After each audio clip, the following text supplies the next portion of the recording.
wish I was back home in Derry. Good morning, everybody. Today we are going to deal with one of the saddest and most interesting questions in the English language world, which is the Irish question. As you can see from this timeline, the relationships between Ireland and Great Britain, or Ireland and the British, have a long history. So let's start with the very early ages. Ireland was colonized by Christian monks around 400, and the early Christian Gaelic people went on peacefully till the invasion of the Normans. The Normans arrived in Great Britain in 1066 and they moved to Ireland in 1166. Here problems start. From 1166 till 1536, the Norman nobility took the land in Ireland from the Gaelic people, and the Irish Gaelic lords became more and more powerful and detached from the English government. At this moment in history, we should talk about England, Scotland, Wales, and Ireland, which were four different countries. As far as Ireland is concerned, Ireland was a personal papal possession. It was personally owned by the Pope, and there was a lordship of the King of England on Ireland. This made the Irish lords more and more powerful, and this started to become a problem when Henry VIII, with the Act of Supremacy 1534, decided to separate the English Church from the Roman Catholic Church. So from this moment on, we have this division between Protestant and Catholic, which wasn't here before. So we can start talking about issues, conflicts between Protestants and Catholic from the Act of Supremacy onwards. What Henry VIII tried to do was to reconquer Ireland, to take away the power from the Irish lords and concentrate it into his hands. A very sad period in the Irish history, which is too often forgotten by the English and sadly remembered by the Irish, is the Cromwellian War. When in England the revolution broke out that led to the execution of King Charles I, a civil war followed, seeing Puritans led by Cromwell against King loyalists.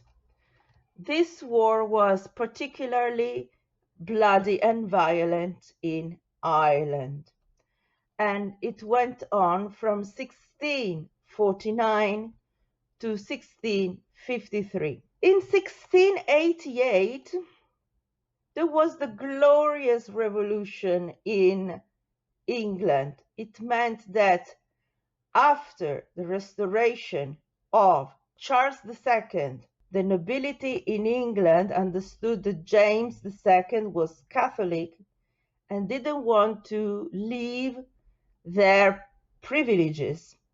And so they sent him away and called for William of Orange, a Dutchman, a Dutch king, and Queen Anne to come to England and take the throne. They were Protestant, and so they suited the nobility that was ruling in England. However, Ireland, which still had a majority of Catholic population, wanted James II as King of Ireland. And so they invited James to fight for them.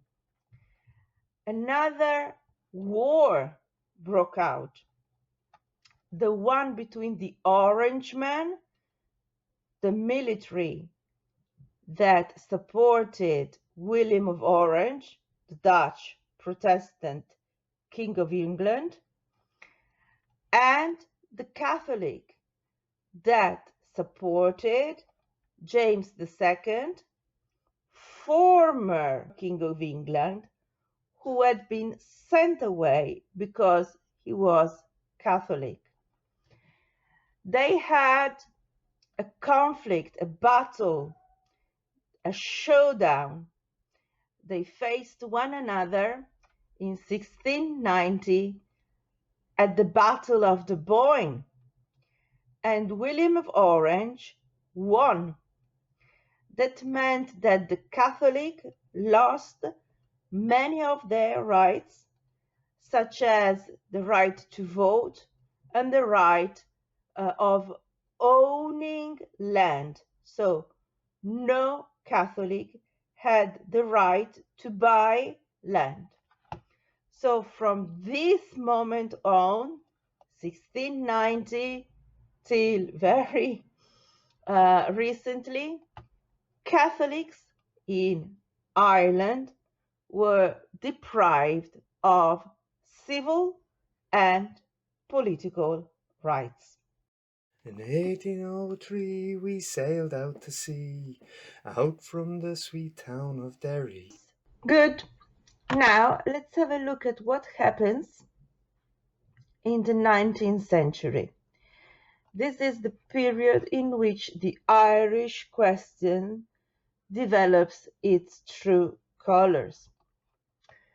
Everything starts with the Act of Union in 1801, when Ireland became part of the United Kingdom. So from this moment on, we have the Irish flag added to the Union Jack. The Union Jack is made by the flag of England, the flag of Scotland, and now also the flag of Ireland is added to the Union Jack. Basically, it happens that Catholics cannot sit in the Westminster Parliament. That means that the 88% of the population of Ireland cannot have a representation in the Parliament. What led to the Act of Union? We already said that since the time of Henry VIII, Ireland had been a personal union with England. There was an Irish Parliament, but this was subject to the restrictions of English government and in fact totally subservient to the English Parliament, United Kingdom Parliament in Westminster. This is a date we cannot miss. In 1798, an Irish rebellion took place against the British rule. The United Irishmen, a group influenced by the ideas of American and French Revolution demanded independence from England, and the British suppressed the rebellion with an incredible death toll between 10,000 and 30,000 casualties. So, in order to keep Ireland under stricter control, the Acts of Union were passed and enforced in 1801. So now Irish representatives could sit in Westminster, but not if they were Catholic. And as I said before, 88% of the population couldn't have any representation in the parliament. Another important fact was what happened in 1845. A blight, a disease, destroyed the crops, the potato crops, and left Ireland on the verge of starvation. Irish politicians, activists, put the blame of this disease, of course, not of the disease itself, but the consequences of a bad managing of the disease onto the British. And so they started to demand for home rule. That means they didn't want to sit in Westminster Parliament, but they wanted to have an Irish Parliament and wanted to be governed by themselves. So let's have a look here, this incredible picture. Here we can see a woman with a green blouse. Green is the color of Ireland, as we have seen. This represents Ireland, of course. Here is a poor family with many children, and this image representing death, of course, because we see a skull under a veil, has a writing on the dress, and it's written blight, famine. The disease that hit the potatoes was also known as the potato blight. On the other side of a river, which we can imagine is the Irish Sea, there is England. And what happens in England? It happens that a man dressed in tweed is playing croquet without any thoughts about the people who were dying in Ireland. The Great Famine or the Great Hunger was a period of mass starvation. Starvation is when you don't have anything to eat. Between 45 and 49, during the famine, 1 million people died and 1 million more emigrated from Ireland, causing the island's population to fall between 20 and 25%. A total disaster for the island. The famine was a watershed in the history of Ireland, which from 1801 and 1922 was ruled directly by Westminster. And it is in this period, following the potato famine, that Irishmen became aware of the necessity of home rule. There was no way to survive to this kind of disasters if the rulers of Ireland were totally disregarding what happened in their land. In order to achieve home rule, there were many initiatives. Demand for home rule was made stronger and stronger by Irish activists. We should remember, for example, Stuart Parnell, who demanded self-government for Ireland. In that period, the Prime Minister in London was Gladstone, and Gladstone was not against the Home Rule. In fact, he wanted to give Home Rule to Ireland, and that unpopular position cost him the position of Prime Minister. So strong was the opposition to Home Rule for Ireland. Another important fact that took place in 1905 was the foundation of the Sinn Féin. Let's go deep into the matter. 1905, they wanted to put pressure on the British government in favor of Irish independence. Sinn Féin is the Gaelic word for ourselves alone. The founder was Arthur Griffith, and he wanted to establish a parliament in Dublin. We have to divide up the role of the Sinn Féin from 1905 up to the Easter Rising, and then its role after the Easter Rising, and then in the Irish War of Independence and in the Irish Civil War.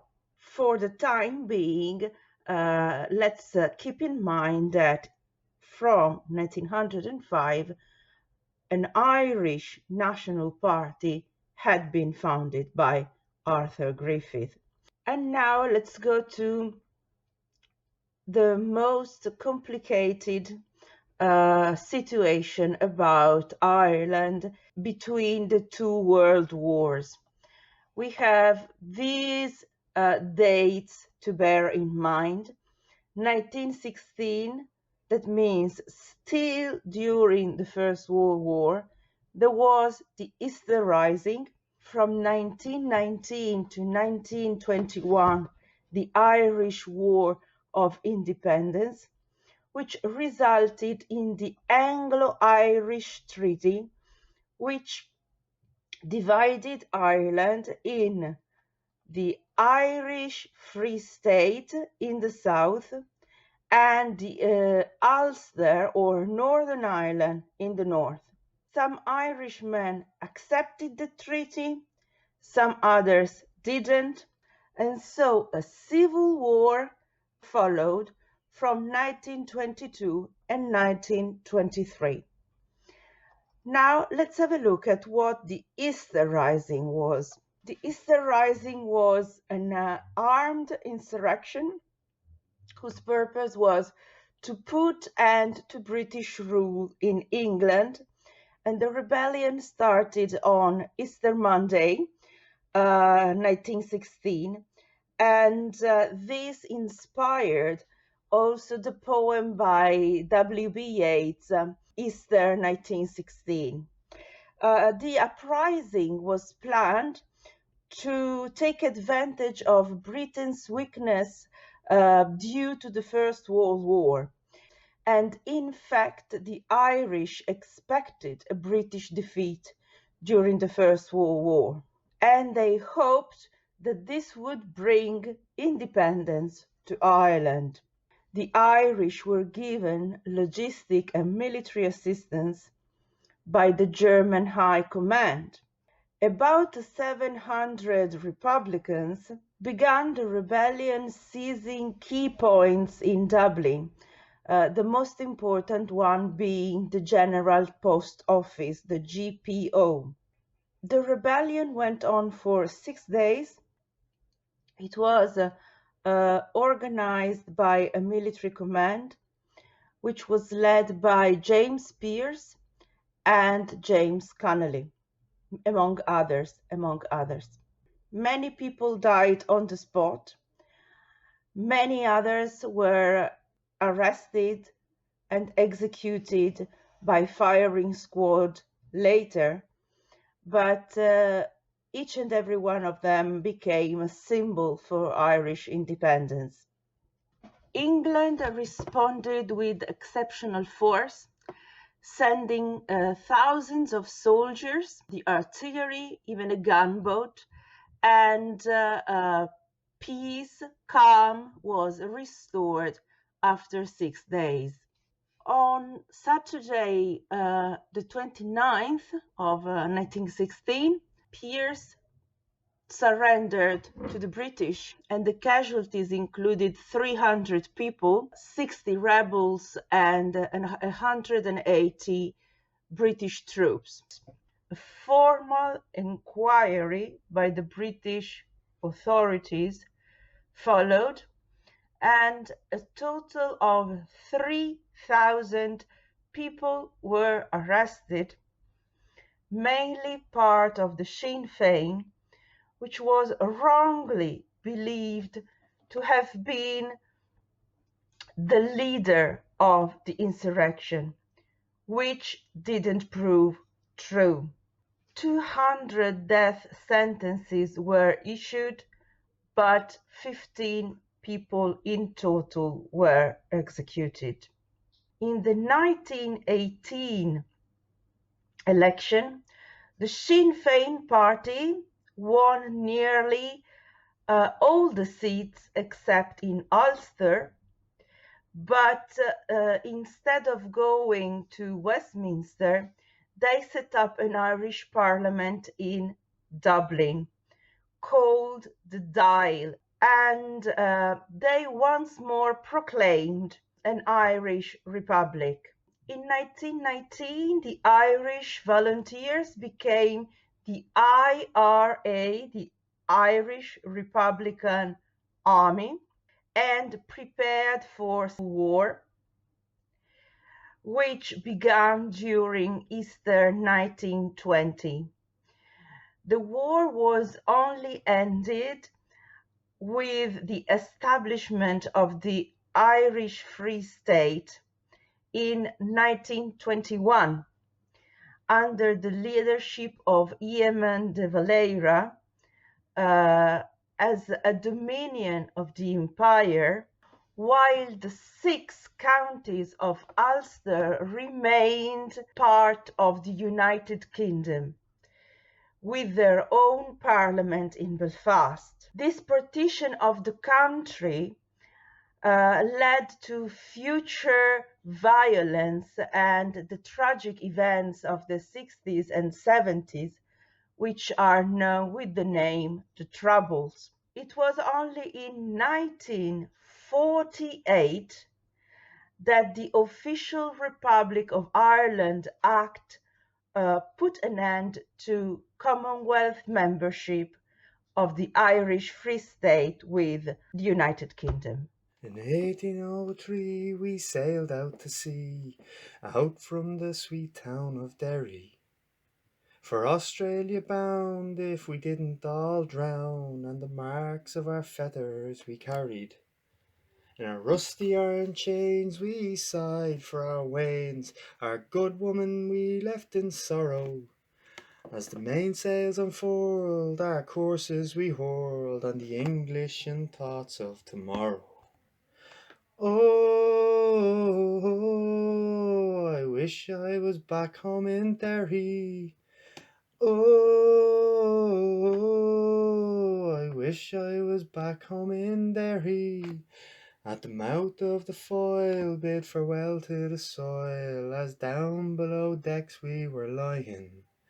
Oh, Doherty screamed, woken out of a dream by a vision of bold Robert dying. The sun burned cruel as we dished out the gruel. Dan O'Connor was down with a fever. 60 rebels today, bound for Botany Bay. How many will meet their receiver? Oh, I wish I was back home in Derry. Oh, I wish I was back home in Derry.